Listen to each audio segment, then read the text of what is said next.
Hello, fellow astrophiles from all over the world. My name is Luis Miguel Azurin, and I welcome you to a new video from Astro Academy, your YouTube channel, your podcast, and your online academy, about what we are passionate about: astronomy, astrophotography, and everything related to the universe and space. You say, ultraviolet and infrared cut filter. So, a UV cut filter? Yes or no? This is a very common question among those of us who practice astrophotography with a camera, OSC, color camera. And today, we're going to clear up that doubt. The first thing we're going to look at is, what is a UV cut filter? And what is it used for? This is the electromagnetic spectrum. And this here is what our eyes can see. What is known as the visible spectrum. Cameras are capable of capturing a wider range than what our eyes can see. In other words, a photographic sensor can capture a certain amount of infrared and ultraviolet light, which is completely invisible to the human eye. We might think that this isn't bad. But it turns out that this infrared and ultraviolet light focuses on a slightly different plane than the visible light does. And actually no, all visible light focuses on the same plane, but red light also focuses on a different plane than blue light. However, this difference can be so subtle that it often goes unnoticed. But in the case of infrared and ultraviolet light, there is indeed a greater difference. Why are UV and R cut filters used for color cameras? Monochrome cameras are designed to be used with filters, LRGB filters, or narrowband filters like H-alpha, O3, S2. But the case for color cameras is different. In principle, a color camera can capture images without the need for any filter. But as we just saw, part of the light it captures is infrared and ultraviolet, which in theory is going to create a slight blur in our image. The use of a UV cut filter will allow us to clean that signal by blocking those infrared and ultraviolet signals that are muddying our image. This, in principle, should allow us to achieve a sharper and more focused image. But current astrophotography cameras almost always come with a glass window that protects the sensor. You've probably heard some users say that this window acts as a filter. UV-cut, and others that don't. The truth is, it depends on the brand and model. Some cameras implement this filter in the protective window and others do not. How can you tell? You just have to hold this little glass up to the light. If it produces reddish reflections, your camera's protective window is a UV cut filter. If not, UV cut filter optional. To photograph with it, you won't need to use anything else. If it doesn't produce these reflections, it means it's just a simple protective glass. And it's up to you, whether to use a UV cut filter or not. So the next question we need to ask ourselves is, how important is the use of a Vercat filter in a real astrophotography session? Well, let's head to the computer and check it out. Well, here we are in PixInsight, and over here, I have minimized 4 images that I've captured from the Astrogrados Observatory. As you know, it's the innovation hub for the Cosmoscape telescope hosting. Specifically, this is an image of M31, the Andromeda Galaxy. On one side, without the UV cut filter, and on the other side, with a UV cut filter. And what we're going to review are some individual lights. One light without a filter, one light with a filter. And next, a stack of 12 5-minute captures without a filter, and another stack of 12 5-minute captures with a filter. That is, 1 hour of integration for each of these images. Also, the captures were made on the same night. So, exactly identical conditions for both cases. Let's first review the individual lights. Here we have the light with the filter. And here we have the individual light without the filter. And well, that's how it sounds. Suddenly, I could say that it's exactly the same image. Here on the left side, we have the light without the UV and RCAD filter. And here on the right side, we have the light with the Vercat filter. And as I said, at first glance, it looks like the same image. Maybe I get the feeling of seeing the image on the right, the one taken with the filter, slightly more contrasted. But it's something so subtle that I don't know if it's just my impression. So we could say it's practically the same image. Let's zoom in. For example, the image with the filter. Let's get closer and visualize the stars up close. For example, an area where we have stars of different colors and stars of various sizes. For example, over here. And we're going to take a closer look at exactly the same area in the light with the filter. There we have it. Well, first impressions, the image, in terms of sharpness and clarity of the stars, looks very similar to me.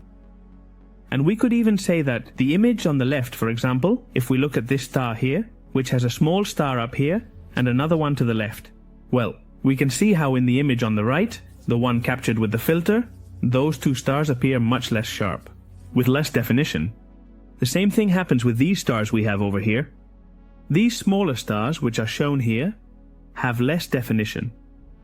They show less sharpness. Surprisingly, we would expect a more focused image, finer with the interposition of the filter, that is, in the image on the right, but we have less punctuality in the stars.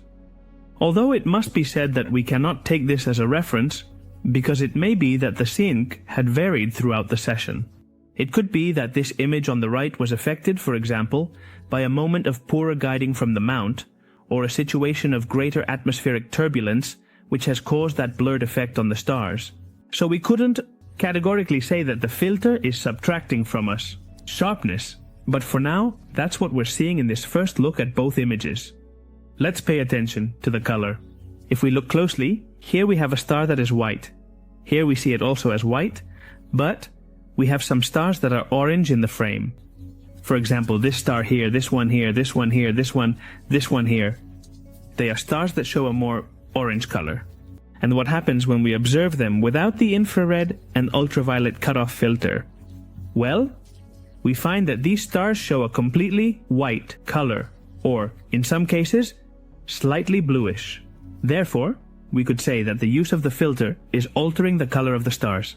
I would say no, and in fact I came across the other camera I have, the ZW 294MC Pro, when used without a filter on certain stars, showed a huge diffraction pattern that completely ruined the photograph. This is an effect that the light emission from certain stars has on this camera specifically, and on other similar cameras. And what happened? Well, when using an infrared and ultraviolet cutoff filter with this camera, that diffraction pattern disappeared. And that photo could already be used perfectly. But the curious thing about all this is that these stars, which showed such a marked diffraction pattern, when I placed the infrared and ultraviolet cutoff filter in front, turned into stars of a reddish-orange color. Therefore, it may be that we find these stars have some light emission that falls within that range. Infrared and ultraviolet that will cut the filter, leaving us with the true color of these stars, which would be an orange color. I'm going to close the lights, and now we're going to review the stacked images. I have to say that these two stacks were made using only 12 lights. They don't have any darks, flats, or anything applied. I wanted to see in a super clean and super direct way. How does the use of the filter affect our photographs without any kind of interference? So, once again, we find ourselves in a situation where it could pass at this distance for the same image. I'm actually seeing exactly the same thing in both cases. The same vignetting, the same level of contrast, and everything is exactly the same. Let's zoom in on the stacked image captured with the filter. Let's go to this area here of the Andromeda core, and we're going to review this same area in this image. And, well, I would say that, for me, both images go through exactly the same thing. Okay, small differences that I'm noticing. For example, this star here, on this side, in the stacked image with the filter. It looks more orange, a bit like what we've been seeing with the lights. Let's pay attention to the clouds, this dust here, and I see exactly the same level of detail. In both cases, let's zoom in a bit more and check out the smaller stars in the image. Here we have some tiny stars. Let's take this frame here, for example, as an illustration, as a clear and vivid demonstration. And okay, for example, if we look at the little stars, these that we have over here, or these that we have over here, well, it gives me the impression that I'm seeing exactly the same thing. Maybe, once again, in the image on the left, the one taken without a filter, the stack without a filter. Those stars look a little more pinpointed, but it's not a huge difference, as I said. It could be due to variations in the zinc, in the atmospheric turbulence from the moment this stack was captured to the moment this stack was captured. Here we have these two tiny little stars that are clearly differentiated as two dots here, and here they look more like two smudges. So, overall, I see a slight loss of sharpness with the use of the filter. But, as I said, it's something so slight that it goes completely unnoticed and could be due, as I mentioned, to issues with the zinc. Let's take a look at colors. Here we have orange stars, stars that are more bluish in color. Well, I see. Once again, almost the same. The image on the right, I get the impression that they look more greenish. Overall, the image is more forgiving. Left image. It looks more neutral, but overall I see practically the same thing. Orange stars, more bluish stars. This one here, for example, here it shows some bluish tones, while here I only see white tones, so we can already draw some conclusions from this.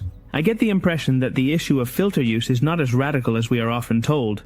Is it necessary to use a UV and R-cut filter?